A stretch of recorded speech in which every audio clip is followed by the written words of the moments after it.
Sampai. Assalamualaikum warahmatullahi wabarakatuh. Om Swastiastu. Namo Buddhaya. Salam kebajikan. Salam sehat. Yang terhormat Kepala Badan SDM Provinsi dan Kabupaten atau yang mewakili, pejabat yang mewakili beserta jajarannya, pimpinan perangkat daerah atau pejabat yang mewakili yang hadir, Bapak Ibu Widya Suara, panitia, pengendali mutu ya, Pak Freddy, pimpinan pengendali mutu ya, teman-teman PKP ya, PKP, terus peserta latsar golongan 3 dan golongan 2 yang kami hormati. Yang pertama, kita menaikkan puji dan syukur karena kita diberikan kesehatan, kekuatan untuk bersama-sama berada di tempat ini untuk melakukan tugas-tugas pelayanan kita, terutama untuk CPNS yang akan diikuti pelatihan dasar. Pelatihan dasar ini bukan tujuan dari kita sebagai CPNS untuk diangkat 100%, itu bukan tujuan. CPNS mengikuti latsar untuk mendapatkan input yang memadai sebagai bekal untuk melakukan pelayanan publik di instansi atau dinas badan yang bersangkutan bertugas. Karena itu pesan Pak Gubernur mengenal betul karakter daerah masing-masing supaya tahu apa yang akan dikerjakan. Kebetulan yang hadir ini dari Belu, Malaka, Manggarai, Sumba Tengah. Ya, ini daerah-daerah yang potensial tetapi mengandung paradoks subur, banyak yang miskin. Kemiskinan di NTT itu masih di atas 20%, average rata-rata. Artinya setiap 5 orang NTT satunya miskin. Dengan apa ini angka? Yang kedua, pendapatan kita itu masih rendah. Rata-rata pengeluaran penduduk NTT itu baru 7,6 juta per kapita per tahun. Pak Kepala Pengendali pengeluaran setahun berapa? Mungkin 40 atau 50 juta. Masyarakat kita masih berada di angka 7,6 juta. Pendidikan anak-anak. Pendidikan anak-anak kita, rata-rata anak-anak kita yang berumur 7 sampai 12 tahun, 7 sampai 15 tahun itu bersekolah hanya sampai kelas 1 SMP lewat sedikit. Rata-rata lama sekolah itu hanya 7, kira-kira 65 tahun. 7,65 tahun. SD 6 tahun, tambah SMP 1 tahun lewat sedikit. Ya, kemudian angka indikator di bidang kesehatan, aksesibilitas dan kualitas pelayanan itu juga masih bermasalah. Masih banyak masyarakat yang akses terhadap bersih dan lain sebagainya, BAB juga tidak semua ada di tempat yang layak. Dan ini semua yang kemudian menempatkan NTT berada pada provinsi ketiga dari bawah untuk ukuran kemiskinan. Nah, indikator-indikator ini mesti menjadi perhatian dan menjadi panggilan utama pelayanan kita sebagai ASN. Jadi mesti melihat angka-angka ini secara nyata di lapangan bahwa mereka yang menderita itu, mereka yang pendapatannya itu rendah, mereka yang masuk dalam kelompok miskin, mereka yang sekolahnya itu tidak bisa lebih tinggi, mereka yang akses ke bidang kesehatan itu terbatas, dan indikator-indikator lain sebagai satu kondisi situasi yang mengundang empati. Harus ada empati dulu supaya pelayanannya bisa optimal. Kalau kita jadi ASN hanya oleh karena mau pakai seragamnya bagus, kemudian tiap bulan terima gaji, ya, kemudian kita masuk kantor, hanya mengurus kantor saja, tidak melakukan pelayanan publik, tentu itu akan menjadi beban pemerintah dan pasti itu unproduktif. Karena itu pemerintahan sekarang, Pak Gubernur sudah perintahkan semua pelayanan publik harus diatur baik dan sebanyak-banyaknya pegawai atau ASN itu berada di tengah-tengah masyarakat. Tidak lagi berada di kantor untuk melayani pimpinannya setiap hari, melayani surat-surat, melayani keuangan-keuangan, cukup beberapa orang. Selebihnya harus berada di lapangan. Karena itu setiap CPNS yang ikut laksana ini harus mengenal betul daerahnya. Saya mau tanya dulu dari Malaka. Malaka ada di mana? Mohon salah satu berdiri. Ya. Ibu nama siapa? Dari unit kerja mana? Dinas Pendidikan. Kebijakan pemerintah Malaka di bidang pendidikan apa saja? Ada kau di situ. Jadi mesti mengenal betul, ya. Nanti Pak Kepala Badan, ya, ini dikasih catatan supaya nanti mereka ditugaskan untuk bisa mengetahui apa yang menjadi kebijakan prioritas pembangunan di daerahnya. Karena mereka akan menjadi pelayan. Nah, kalau dia mau menjadi pelayan, mau melayani tidak tahu apa yang dia mau kerjakan, ini jadi beban lagi. Sudah, ibu duduk. Dia dari Sumatera Tengah. Sumatera Tengah. Nah, Sumatera Tengah mana berdiri? Panitia. Nah, ini paling di depan. Pak nama siapa? Stefanus Lubuniga. Dari unit kerja mana? Dinas Pendidikan Kabupaten. Dinas Pendidikan. Apa prioritas program pendidikan dari Pak Bupati? Siap, karena kami baru siap, karena baru masuk Pak, jadi belum. Pak masuk kerja kapan? TNT-nya 4 April Tahun 2022. Oh, baru 1 bulan nih? Siap. 1 bulan langsung berjabatan? Dulu kami 2 tahun dulu. Oh, sekarang lebih cepat? Oke, silakan dulu. Terima kasih. Baik, jadi ini maksudnya Pak Gub itu mau supaya kita semua yang pelayan ini di aparatur sipil negara itu kan melayani masyarakat, ya, atau dalam konteks birokrasi itu disebut pelayanan publik, ya. Itu menyediakan layanan baik barang maupun jasa dan juga pelayanan administrasi untuk kebutuhan masyarakat.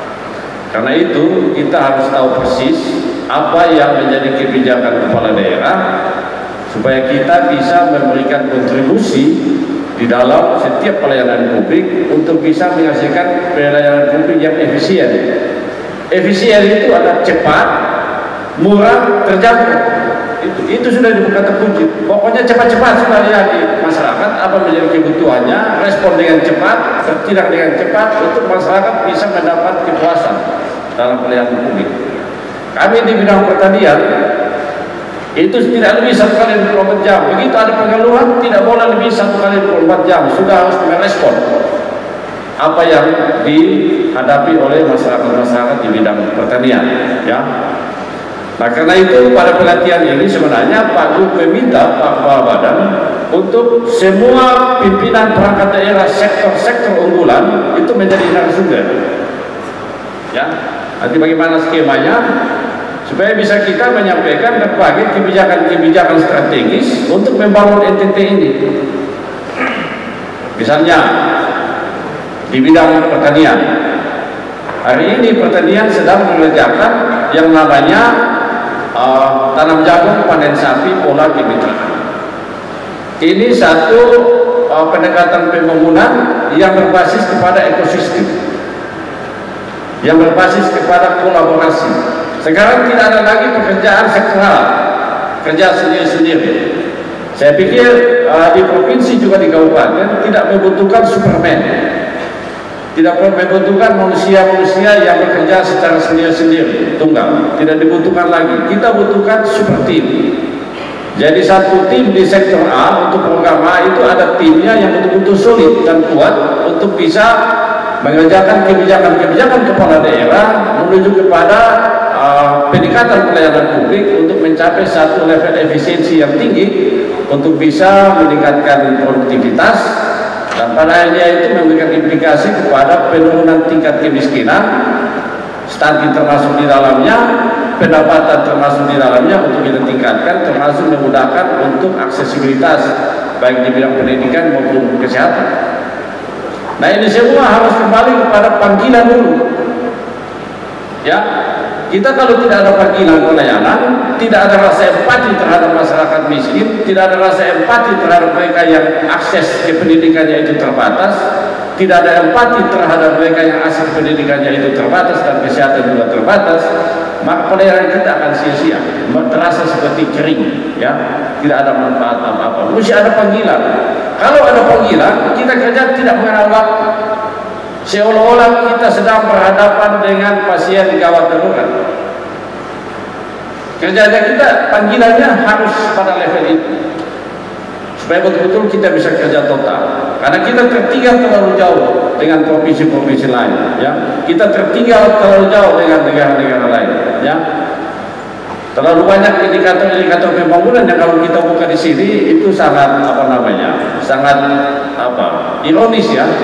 Di satu pihak kita punya laut, ya, di satu pihak kita punya pertanian yang daerah-daerah yang agraris, kita punya panjang pantai yang paling panjangnya sekitar 81.000 km, tetapi garam masih impor, ya, udang ikan masih impor, jagung masih impor, beras masih impor, ya, belum kedelai dan lain sebagainya. Ini satu kondisi yang sangat ironis. Nah karena itu kita semua yang hadir sebagai birokrat, sebagai ASN, sebagai CPNS, ini kita bertanggung jawab sama-sama untuk bisa melepaskan diri dari berbagai ketergantungan yang sekian lama membebani kita. Aku sering kali bicara di mana-mana untuk kasih makan ayam dan babi, ya, kita di pemakan ayam, pemakan babi paling banyak sudah di NTT ini, tetapi babi dan ayam tidak ada. Ya, karena mau kasih makan ayam dan babi untuk pakan ternak itu 1 tahun NTT membelanjakan uang untuk membeli pakan ternak itu 1,1 triliun. Dan itu bukan uang yang sedikit, ya. Petani-petani peternak kita itu mau kasih makan ayam babi terus beli itu pakan ternak yang didatangkan dari luar NTT, dan kemudian setiap tahun kita belanjakan sampai 1,1 triliun.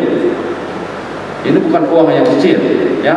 Belum kita punya sampo, sabun, ya, macam-macam, ya, termasuk kecap dan lain sebagainya. Itu hampir 13 triliun lebih datangkan dari luar. Padahal bikin sabun itu gampang, bikin kecap itu gampang, bikin sampo itu gampang. Kita tidak mau melakukan semua pekerjaan-pekerjaan itu. Semua kita mau untuk datang dari luar, dan itu tanpa sadar kita telah melakukan tindakan capital outflow yang cukup besar sehingga dia mengganggu pergerakan ekonomi sektor real di wilayah kita. Akibatnya itu berdampak kepada pertumbuhan ekonomi dan kemudian dia tidak memberikan implikasi kepada pendapatan masyarakat. Pendapatan masyarakat itu hanya bisa naik kalau ada kelancaran transaksi, ya, di level konsumen yang berlangsung pagi, siang, malam sampai akhir siang. Jadi ekonomi di Kota Kupang itu kenapa dia berada di pertumbuhan ekonomi Kota Kupang berada di outflow kabupaten satu lainnya, oleh karena kehidupan ekonominya itu kalau Bapak Ibu rasakan mulai dari bangun pagi, siang aktivitas ASN sampai sore, malamnya aktivitas kehidupan di toko-toko modern, mall dan lain sebagainya, itu disambung di kehidupan malam di ruang-ruang tertentu sampai kepada akhir siang jam 2, jam 3 pagi itu petani-petani sayur semua sudah mendistribusikan ekonominya, dan itu pergerakan ekonomi. Coba bayangkan di kabupaten-kabupaten seperti Sumba Tengah, ya, hotel juga tidak ada, betul toh? Hotel tidak ada rumah makan area-area saja, jam 7, jam 6 sudah tutup, ekonomi tidak bisa bergerak. Ya, Belu, aktivitas ekonominya termasuk paling yang kedua ya, setelah NTT dan setelah Kota Kupang dan ND, itu aktivitas ekonominya begitu cepat dan itu yang bisa mendatangkan pendapatan. Kenapa? Karena ada hilirisasi. Pergerakan barang dan jasa itu menciptakan respon ekonomi yang geliat, dan dari situ akan menciptakan hilirisasi. Jadi semua orang bisa memanfaatkan jasa layanan yang ada di sekitar aktivitas ekonomi itu, dan dari situ bisa meningkatkan pendapatan masyarakat. Nah, penciptaan peluang seperti ini yang menjadi tugas kita sebagai ASN. Melakukan pelayanan publik sekaligus menciptakan peluang-peluang yang bisa diambil oleh masyarakat dengan adanya pergerakan sektor real melalui yang paling dominan itu investasi pemerintah. Makanya kenapa Pak Gubernur mendorong supaya semua APBD dibelanjakan di triwulan 1 itu dalam rangka untuk bisa mendorong pergerakan sektor realnya, memancing agar swasta bisa memberikan respon, dan kemudian bisa terjadi berbagai macam transaksi penjualan produk barang dan jasa, dan dari sana bisa merangsang pergerakan yang lebih signifikan untuk bisa menciptakan ekonomi yang lebih kuat. Nah, ini semua tentu menjadi bekal bagi kita ya di dalam mengemban tugas sebagai aparatur sipil negara di bidang pelayanan publik untuk benar-benar memberikan kontribusi yang maksimum, memberikan kontribusi yang optimal. Oleh karena panggilan kita itu dalam rangka menolong, ya, membantu, ya, berempati terhadap masyarakat yang keterbatasan akses ke ekonomi, ya, berkaitan dengan pendapatan, kemiskinan, juga isu-isu stunting yang hari ini masih terus menjadi perhatian Pak Gubernur, juga terhadap masalah-masalah di bidang sosial, budaya, pendidikan, kesehatan, dan lain sebagainya. Nah, karena itu Bapak Ibu juga mesti memahami kebijakan pemerintah provinsi. Ya, provinsi NTT itu di dalam kepemimpinan Pak Gub dan Pak Wakil Gubernur itu menempatkan pariwisata sebagai prime mover ekonomi masyarakat. Ya, banyak pertentangan waktu kebijakan ini diluncurkan. Kenapa tidak pertanian saja? Ya, karena pertanian yang paling mendominasi. Ya, tetapi ini perlu pemahaman ya. Karena pariwisata itu soal semua sektor, dia berada di prime mover, oleh karena dia yang akan mampu menggerakkan semua sektor sebagai supply chain, ya, baik itu bahan makanan, amenitas, akomodasi, konsumsi, datang dari pertanian, peternakan, perikanan, itu bisa kita gerakkan. Kemudian infrastruktur, Bapak Ibu ketahui kita sudah bangun jalan-jalan provinsi lebih kurang 1050 km yang dikerjakan dalam waktu 3-4 tahun terakhir ini dengan dana pinjaman daerah yang cukup besar, dan itu dalam rangka untuk bisa menyelesaikan sarana infrastruktur jalan sebagai prasyarat pembangunan ekonomi. Ya, jadi kita membangun jalan itu bukan sekedar bangun-bangun saja, karena itu jalan itu dalam desain ekonomi dia merupakan prasyarat. Ada jalan, itulah kelancaran distribusi barang dan jasa. Kalau ada produksi, ada konsumsi, tetapi tidak distribusi, ekonomi tidak bisa jalan. Ekonomi bisa jalan, tetapi kalau jalannya rusak, biayanya terlalu tinggi. Kita tidak sanggup untuk membayar harga bawang, harga cabai, oleh karena untuk memindahkan barang dari satu tempat ke tempat lain butuh waktu berjam-jam, berhari-hari. Karena itu penyelesaian jalan itu sudah merupakan satu skenario yang tepat, sekalipun itu melalui pinjaman daerah.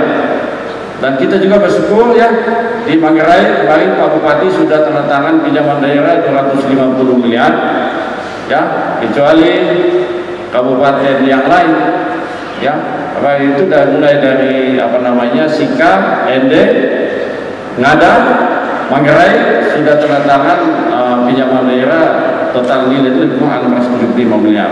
Kita di Pulau Timur itu belum ada bupati yang mau pinjam menggunakan skema pinjaman daerah. Padahal mereka itu butuh anggaran yang tidak sedikit untuk menyelesaikan infrastrukturnya. Nah, tidak terima lagi, maka bisa juga tidak makan. Oleh karena 90% itu datang dari transfer daerah, semua APBD kabupaten. Ya, makanya ada beberapa bupati yang mengambil kebijakan pinjaman itu sudah bagus. ya untuk bisa meningkatkan kapasitas fiskal sekaligus untuk menyelesaikan pekerjaan-pekerjaan besar infrastruktur untuk bisa mendorong pergerakan ekonomi. Ekonomi mesti tumbuh baru bisa datang kepada sektor-sektor yang lain. Tanpa ekonomi saya pikir itu agak berat ya. Ada perdebatan ya, mau ekonomi dulu, mau pendidikan dulu, kesehatan. Orang mesti siap dulu baru bisa ke sekolah.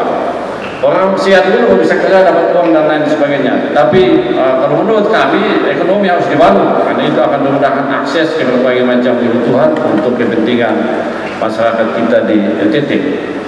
Karena itu pesan Pak Gubernur untuk semua ASN, CPNS betul-betul bekerja dengan panggilan hati nurani, ya, memiliki semangat yang sama untuk berkorban.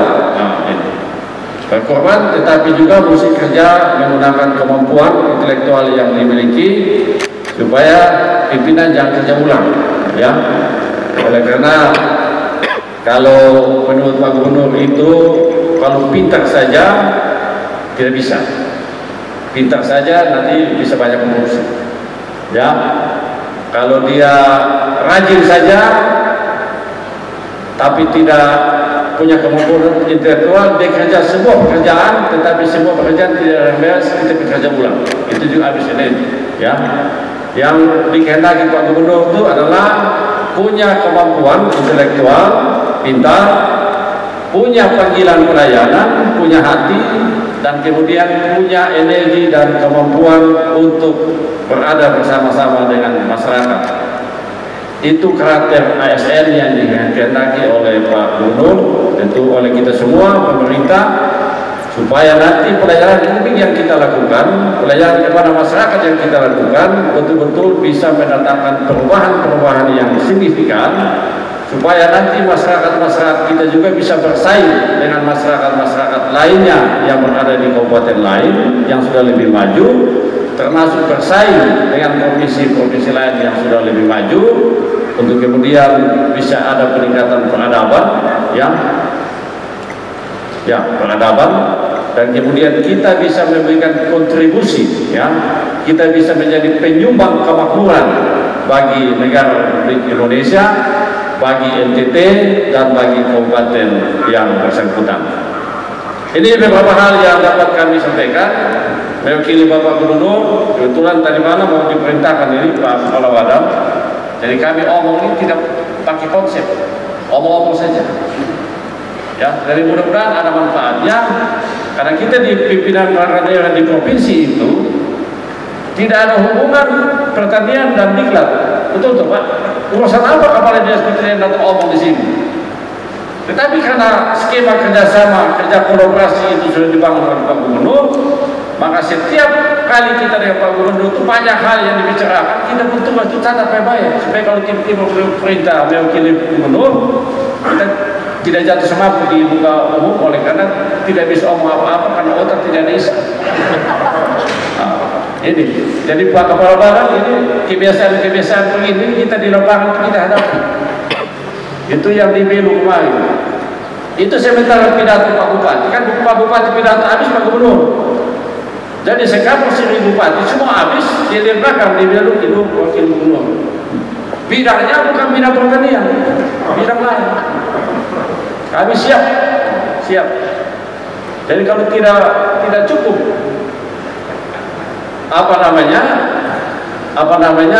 banyak pengetahuan di kepala, maka kita pasti ambruk di depan umum. Nah, ini bentuk kerjasama kolaborasi ya Pak Kepala Badan tingkat kabupaten, sampaikan kepada Pak Bupati, provinsi ini sudah banyak berubah dari sisi birokrasinya, dari sistem kerjanya, karena kita lebih efisien, ya. Sekarang ini prioritas provinsi di pariwisata, pertanian, perikanan, peternakan. Itu fokus di situ termasuk infrastruktur, sedangkan supporting system itu datang dari badan dinas-dinas lain yang bersangkutannya seperti koperasi, PMD dan lain sebagainya. Itu berindak ya, industri dan perdagangan itu menjadi satu kesatuan yang tidak terpisahkan. Dan dalam waktu dekat ini kita akan fokus untuk pengembangan lagi kelor dan bambu untuk bisa meningkatkan lebih banyak masyarakat yang terlibat sehingga semua punya akses terhadap ekonomi. Nah, pergerakan-pergerakan yang masif seperti ini yang kemudian kita harapkan bisa mendatangkan perubahan-perubahan, dan yang paling penting ketika perubahan-perubahan itu terjadi kita semua ada di dalam.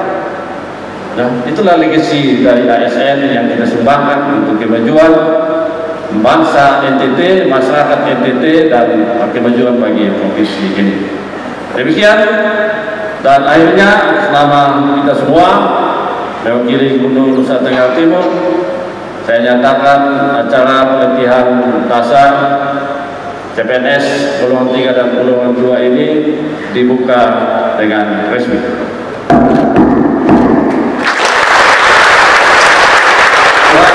Kita semua salam.